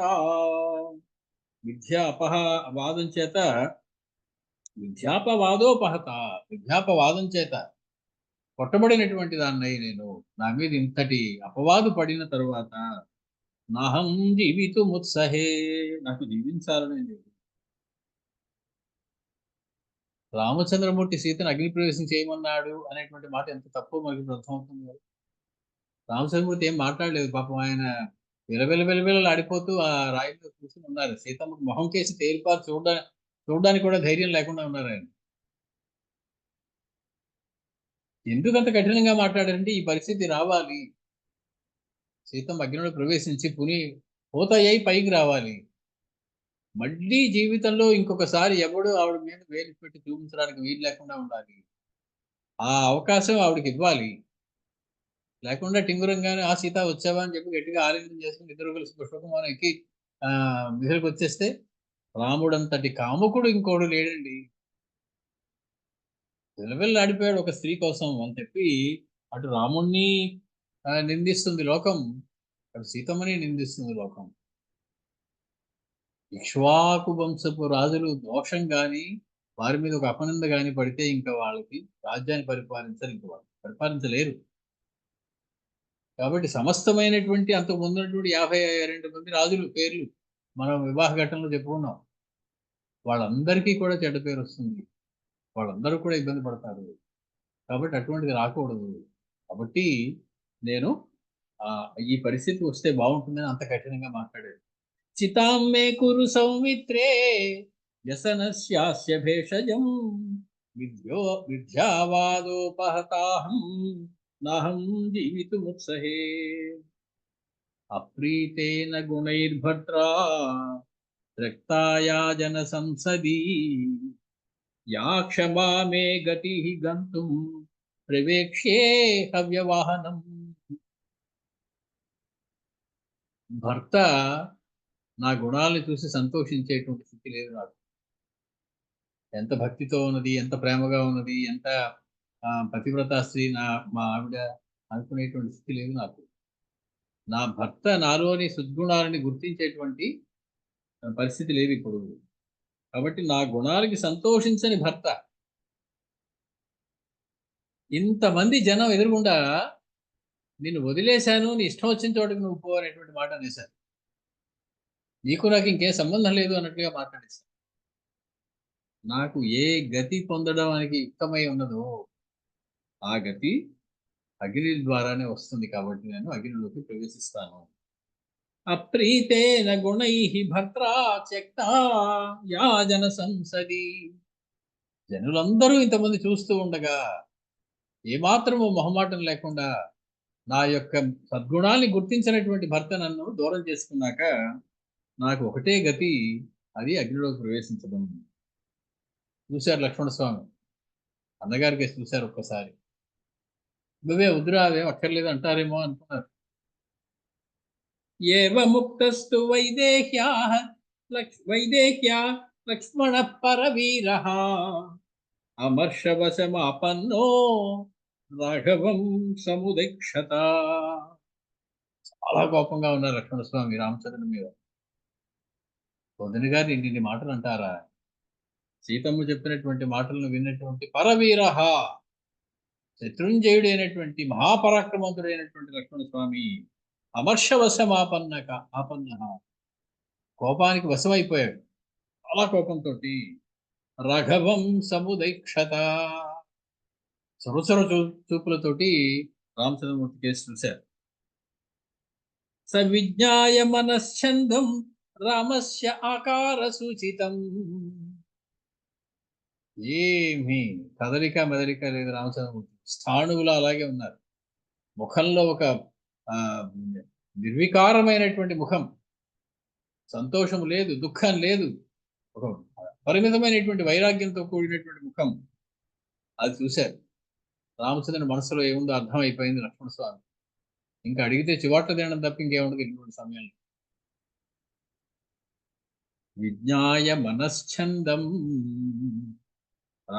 రామచంద్రమూర్తి యొక్క మనస్సులోని అభిలాషని ఆయన తెలుసుకున్నాడు. ఎలా తెలుసుకున్నాడు? ఆకార సూచితం, బాడీ లాంగ్వేజ్, దాన్ని బట్టి అర్థమైపోయింది ఆయన మనసులో ఏమనుకుంటున్నారు.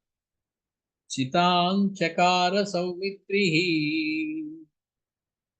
అక్కడ ఉన్నటువంటి కర్రలన్నీ పెట్టి లక్ష్మణ స్వామి ఒక చితిని పేర్చారు. చితాం చకార సౌమిత్రి మతే రామస్య వీర్యవాన్, రామచంద్రుడి అభీష్టం కూడా ఇదే అని తెలుసుకున్నటువంటి వాడే లక్ష్మణ స్వామి రామచంద్రుని యొక్క ఆలోచనను అనుసరించి, ఆయన ఆలోచన ఇలా ఉంటుందేమో అని అనుకుని ఒక చితిని ఏర్పాటు చేశారు. నహి రామం తదా కశ్చిత్ కాలాంతకయమోపమం అనునేతు మధో వక్తుం ద్రష్టుం వాపి అశకత్ సుహృత్. ఆ సమయంలో రామచంద్రమూర్తి ఎలా ఉన్నారట? ఆయనలో ఆయన కుమిలిపోతూ ఉన్నారు. చాలా కోపంగా ఉంది ముఖం. ఇటువంటి పరిస్థితి కలిగించానే సీతమ్మకి. ప్రళయ కాలంలో సమస్తాన్ని సంహారం చేసేటువంటి ప్రళయాన్ని సృష్టించడానికి వచ్చినటువంటి యముడిలా ఉన్నటువంటి రామచంద్రమూర్తిని అనునేతం, బతిమాలడానికి కానీ, వక్తుం, ఆయనతో మాట్లాడడానికి కానీ, ద్రష్టం, తేరిపార ఆయన కళ్ళల్లో కళ్ళు పెట్టి చూడడానికి కానీ, అశకత్ సుహృత్, అక్కడ ఉన్నటువంటి ఎవరికి, భీషణుడికి కానీ, లక్ష్మణుడికి కానీ, హనుమత్ స్వామికి కానీ, జాంబవంతుడికి కానీ, సుగ్రీవుడికి కానీ, అంగదుడికి కానీ, ఏ వానరముడికి కానీ, ఏ స్నేహితుడికి కానీ ధైర్యం చాలలేదు. రామచంద్రమూర్తితో ఎవ్వరు కూడా మాట్లాడలేకపోతున్నారు, ఆయన కేసు కళ్ళపై చూడలేకపోతున్నారు. అధోముఖ స్థితం రామం, ముఖం వేలాడేసుకుని కిందకి పెట్టుకుని ఉన్నారు. జాలతూపులు చూస్తూ ఉన్నారు రామచంద్రమూర్తి. అధోముఖం స్థితం రామం తతః కృత్వా ప్రదక్షిణం ఉపావర్తత వైదేహి దీప్యమానం హుతాశనం. సీతమ్మ తల్లి ఎప్పుడైతే ఈ రకంగా రామచంద్రమూర్తి శిరస్సు వంచి నేల మీద చూపులు చూస్తూ నిలబడ్డారో, మెల్లగా నడుచుకుంటూ రామచంద్రమూర్తి చుట్టూ కూడా 3 సార్లు ప్రదక్షిణ చేసింది. రామచంద్రమూర్తి ఏమి కన్నెత్తి ఆవిడ కేసు చూడలేదు. చేతులు జోడించి అంజలి ముద్రతోటి రామచంద్రమూర్తి చుట్టూ ప్రదక్షిణ చేసింది. తతః కృత్వా ప్రదక్షిణం ఉపావర్తత వైదేహి దీప్యమానం హుతాశనం. బగబగ మండిపోతున్నది చితి అప్పటికే. అలా మండుతున్న చిత్తు దగ్గరికి ఉపావర్తత, మళ్ళీ అక్కడికి వచ్చింది ఆయన చుట్టూ ప్రదక్షిణ చేసిన తర్వాత. ప్రణమ్య దైవతేభ్యశ్చ, 2 చేతులు జోడించి నమస్కరించింది సమస్తమైనటువంటి దేవతలకి. బ్రాహ్మణేభ్యశ్చ మైథిలి, భూసురులు అని పేరు బ్రాహ్మణులకి, భూమి మీద ఉండేటువంటి దేవతలు అటు వాళ్ళు కాబట్టి సురులకి భూసురులకి కూడా నమస్కారం చేసింది సీతమ్మ తల్లి. బద్ధాంజలి పుట, 2 చేతులు జోడించి అంజలి ఘటించి బద్ధాంజలి పుటాచ ఇదమువాచ అగ్ని సమీపతః, అగ్నికి దగ్గరగా వెళ్ళింది, అగ్నిహోత్రం దగ్గరగా వెళ్ళింది. 2 చేతులు జోడించి నమస్కారం చేస్తూ మాట్లాడుతూ ఉంది అగ్నిహోత్రంతో. యథా మే హృదయం నిత్యం నాపసత్పతి రాఘవాత్,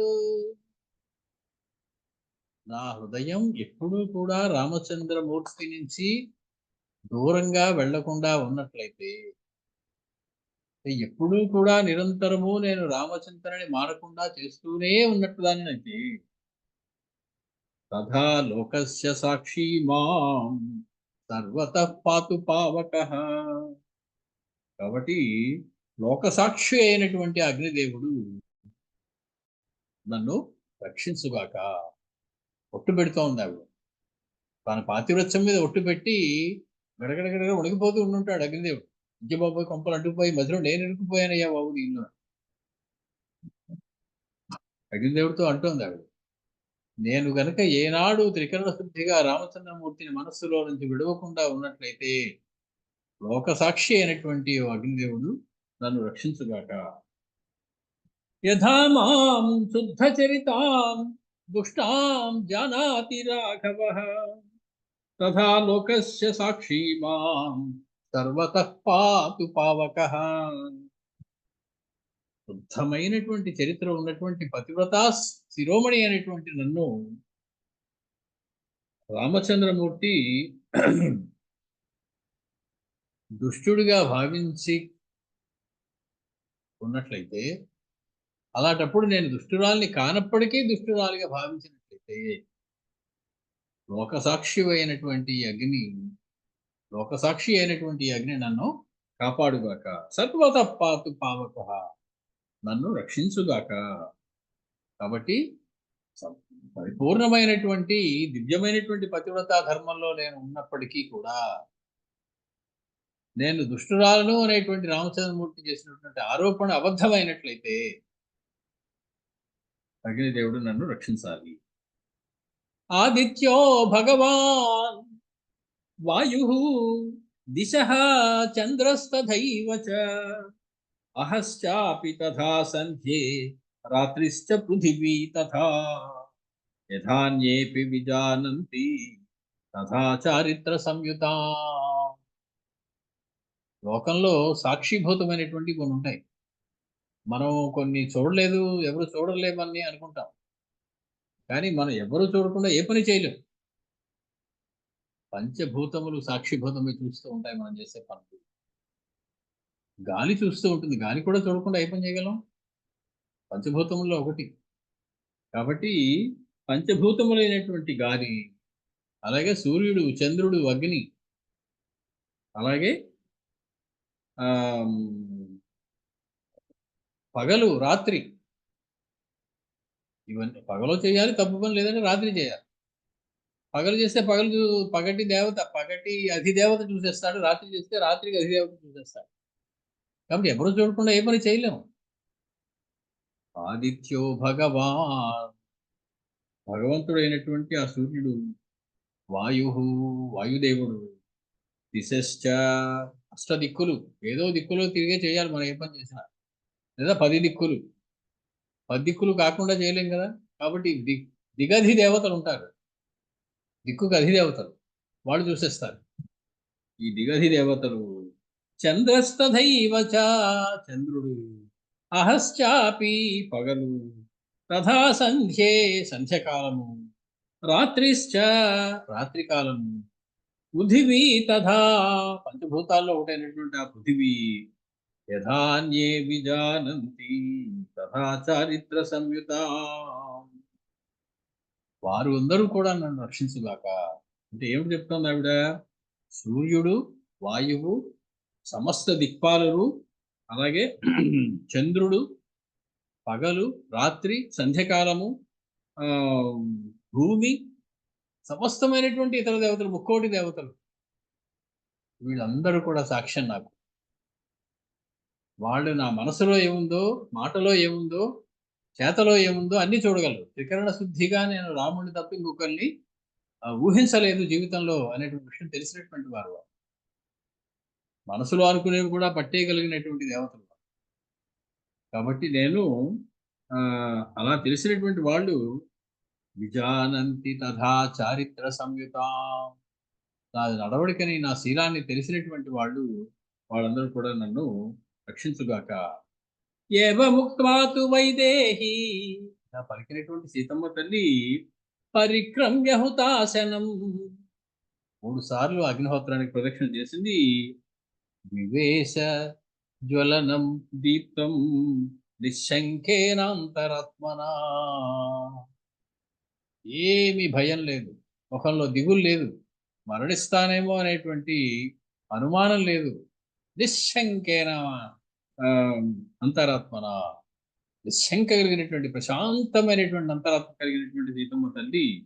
ఏవముక్త్వా, ఇలా పలికినటువంటి సీతమ్మ తల్లి హుతాశనం పరిక్రమ్య, అగ్నిహోత్రానికి 3 సార్లు ప్రదక్షిణ చేసి వివేశ, మండుతున్నటువంటి అగ్నిహోత్రంలోకి దూకేసింది, ప్రవేశించేసింది సీతమ్మ తల్లి.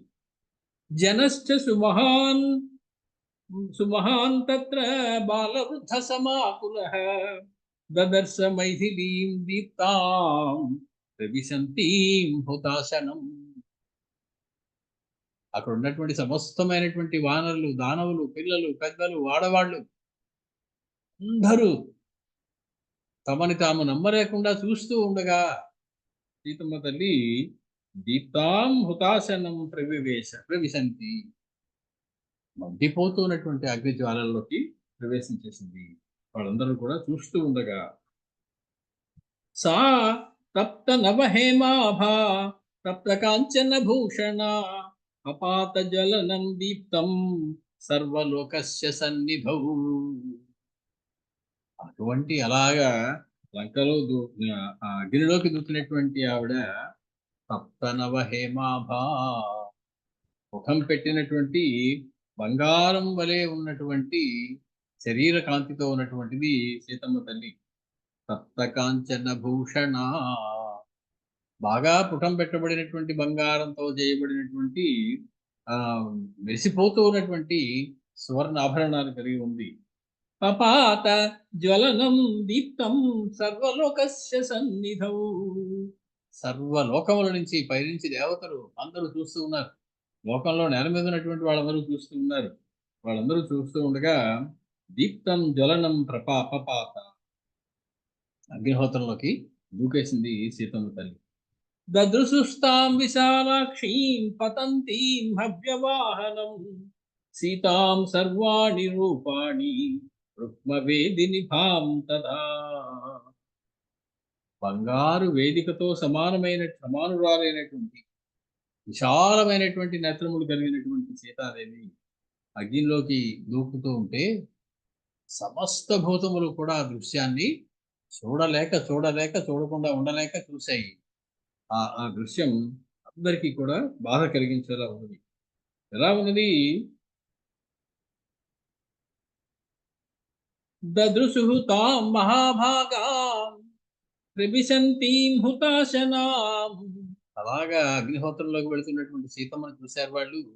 ఆ సీతమ్మ ఎలా ఉన్నది? సీతాం కృత్స్నాస్త్రయో లోకాః పుణ్యామాద్యాహుతిమివ.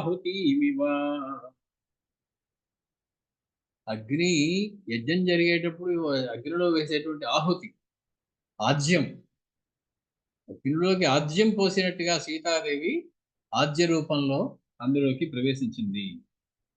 ప్రచుక్రుషు శ్రియః సర్వాః తాం దృష్ట్వా హవ్యవహనే పతంతీం సంస్కృతాం మంత్రైః వసోద్ధారామివాధ్వరే. మొత్తం ఒక్కసారి కేక పెట్టారు అక్కడ ఉన్నటువంటి స్త్రీలందరూ, ఆహాకారాలు చేశారు.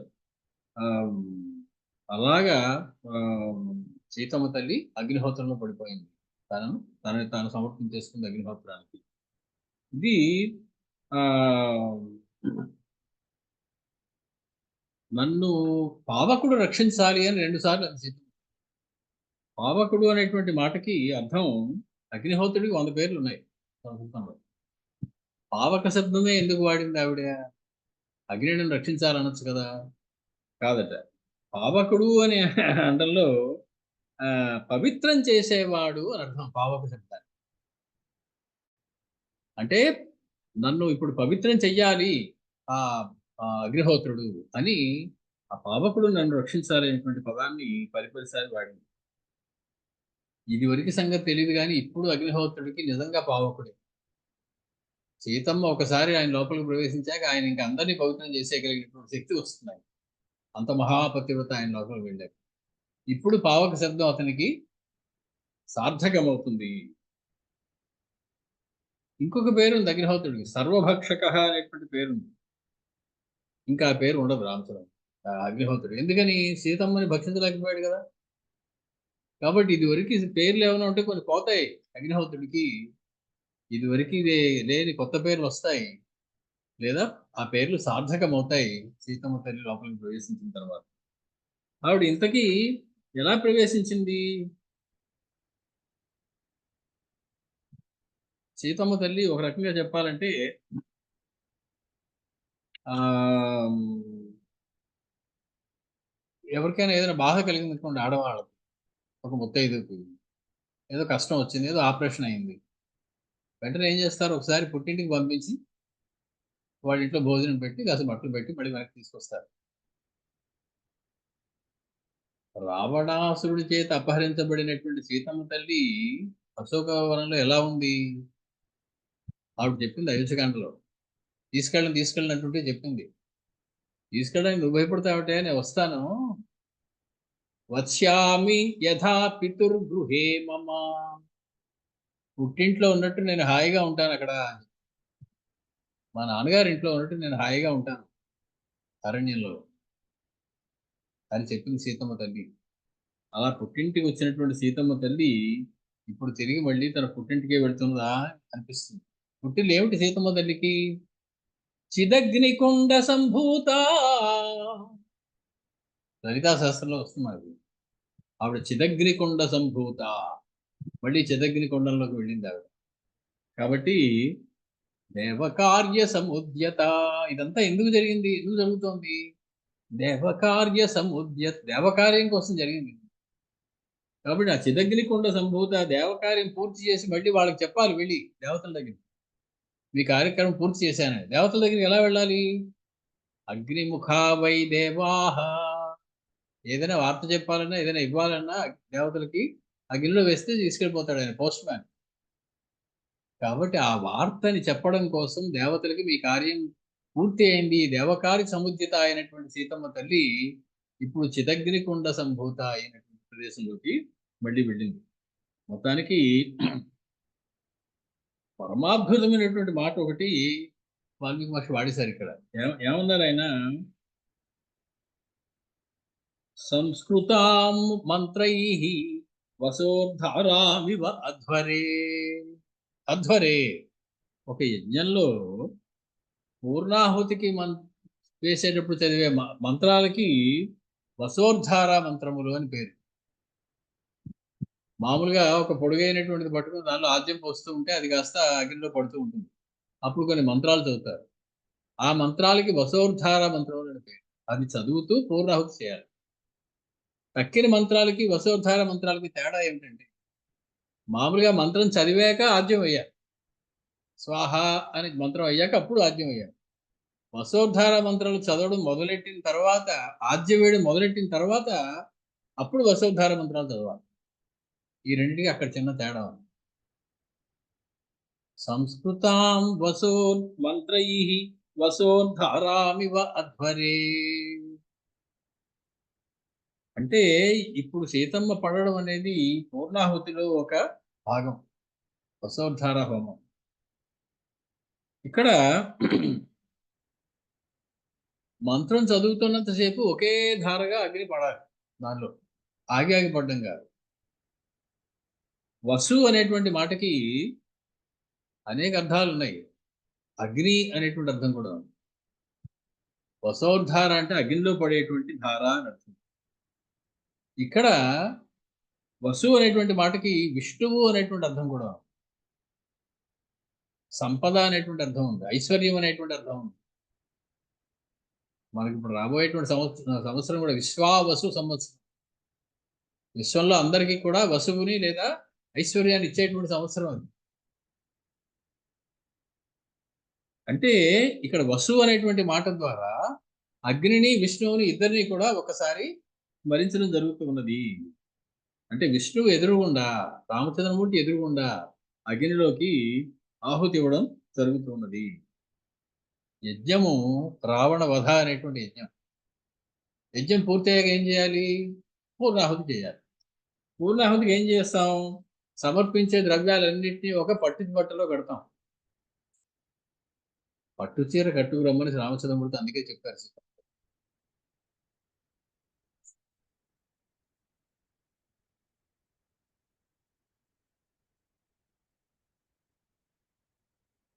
అందులో అనేక ద్రవ్యాలు వేస్తారు.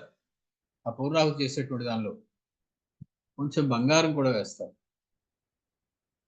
సీతమ్మ తల్లిని సర్వాలంకార భూషితై సువర్ణాభరణాలతో రమ్మని అడిగారు రామచంద్రమూర్తి అందుకే. పట్టుబట్ట కట్టుకుని సువర్ణాభరణాలతో వచ్చినటువంటి సీతమ్మ తల్లి సుగంధాన్ని ఇచ్చేటువంటి అనేక మూలికలు మొదలైనవన్నీ వేస్తారు అందులో. ఎలా పడితే అలాగా అగ్నిహోత్రంలో వేయచ్చా?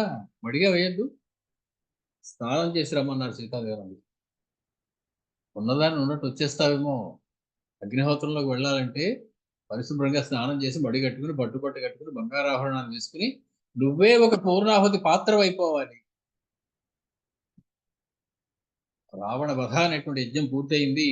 ఇప్పుడు పూర్ణాహుతి ఇస్తూ ఉన్నారు ఆ యజ్ఞానికి. అత్యంత విలువైనటువంటి ఆభరణాల రూపంలో స్వర్ణము, ముత్యాలు అవన్నీ ఉన్నాయి. పట్టుబట్ట చుట్టారు సీతమ్మ తల్లికి. అలా తీసుకురమ్మని రామచంద్రమూర్తి సీతమ్మని వచ్చేలా చేశారు. ఇలా తీసుకురమ్మని హనుమస్వామితో చెప్పలేదు ఆయన. విభీషణుడి చేత గౌరవం ఇచ్చారు. ఇలా తీసుకురావయ్యా అని. ఎందుకు? స్వామికి రామచంద్రమూర్తికి ఒక అనుమానం ఉంది. హనుమస్వామి తన పుష్టం మీద ఎక్కబడిని అడిగినప్పుడు సీతమ్మ తల్లిని చక్కగా స్నానం చేసి పట్టుబట్టు కట్టుకుని సమస్తాభరణాలు ధరించి నా పుష్టం మీద ఎక్కమ్మా అని చెప్పలేదా? ఉన్నదాన్ని ఉన్నట్టు నా పుష్టం మీద ఎక్కి 5 నిమిషాల్లో అక్కడ దింపేస్తా అన్న.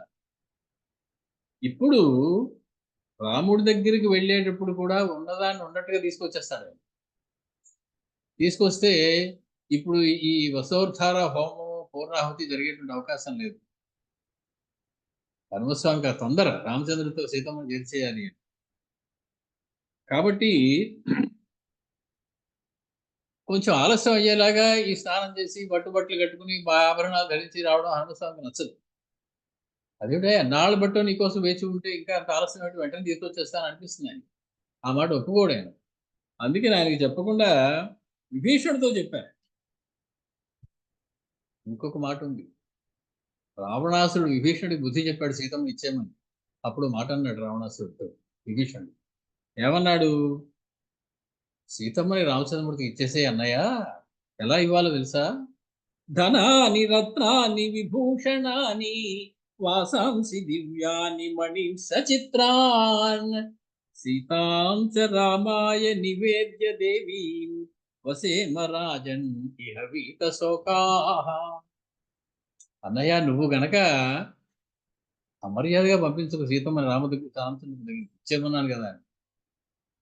ధనాని రత్నాని విభూషణాని వాసాంసి దివ్యాని మణీం సచిత్రాన్. చాలా విలువైనటువంటి పట్టుబట్టలు అవన్నీ ఆవిడకి బహుకరించి అవన్నీ కట్టబెట్టి అనేకమైనటువంటి ఆభరణాలు ఆవిడ ఒంటి మీద వేసి నువ్వు సీతాంచ రామాయ నివేద్య ఒక నైవేద్యం సమర్పించినట్టు పవిత్రంగా రామచంద్రమూర్తికి సమర్పించవయ్యా అని చెప్పాడు విభీషణుడు ఆనాడు అన్నగారికి. అది రామచంద్రమూర్తికి తెలుసు. ఇప్పుడు ఆ అవకాశం అందుకే విభీషణుడికి ఇచ్చారు. ఇప్పుడు తీసుకురమ్మంటే విభీషణుడు ఇలాగే తీసుకొస్తాడు. రకములైనటువంటి పట్టుపుట్టములు కట్టి బంగారు ఆభరణాలు ధరింపజేసి తీసుకొస్తాడు. కాబట్టి సీతమ్మని స్వామివారికి ఇలా అప్పచెప్పాలి అని విభీషణుడి కోరిక. మరి ఆ కోరిక తీర్చద్దు.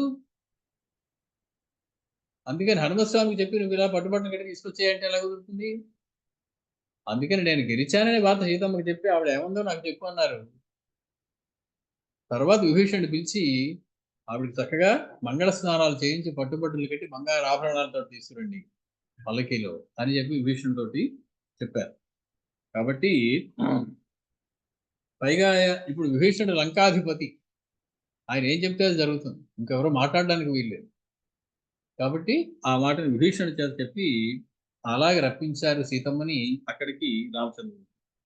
మొత్తానికి ప్రచుకృషు శ్రియ సర్వాః తాం దృష్ట్వా హవ్యవాహనే పతంతీం సంస్కృతాం మంత్రైః వసోద్ధారామివాధ్వరే. యజ్ఞంలో పడుతున్నటువంటి వసోద్ధారాల దూకేసింది సీతమ్మ తల్లి. దదృశుహుతాం త్రయో లోకాః. లోకాలు ఆశ్చర్యపోయి చూస్తూ ఉన్నారు ఆ సంఘటనని. దేవగంధర్వ దానవాః శస్తాం పతంతీం నిరయే త్రిదేవా దేవతామివ. శప్తాం పతంతీం నిరయే త్రిదేవాత్ దేవతామివ. ఏదో ఒక దేవత ఏదో తప్పు చేయడం వల్ల ఆ శపింపబడి అక్కడి నుంచి ధవేలని కిందకి నేల మీద పడిపోతే ఎలా ఉంటుందో అలాగా సీతమ్మ తల్లి ఉన్నట్లుగా అగ్నిహోత్రం లోపలికి పడిపోయింది. తస్యాం అగ్నిం విశంత్యాంతు హా హా ఇతి విపులః స్వనః రాక్షసాం వానరాణాం చ సంబభూవ అద్భుతోపమః. మొత్తానికి పరమాద్భుతమైనటువంటి ఈ సన్నివేశం, పరమ ఉద్వేగభరితమైనటువంటి ఈ సన్నివేశం అందరూ హాహాకారాలతో చూశారు. అక్కడ ఉన్నటువంటి రాక్షసులు, వానరులు, ఆ వాళ్ళందరూ కూడా రామచంద్రమూర్తి బెల్లం కొట్టిన రాయిలాగా తల వంచుకుని ఆ రాయి మీదే ఉన్నారు. కదలిక లేదు.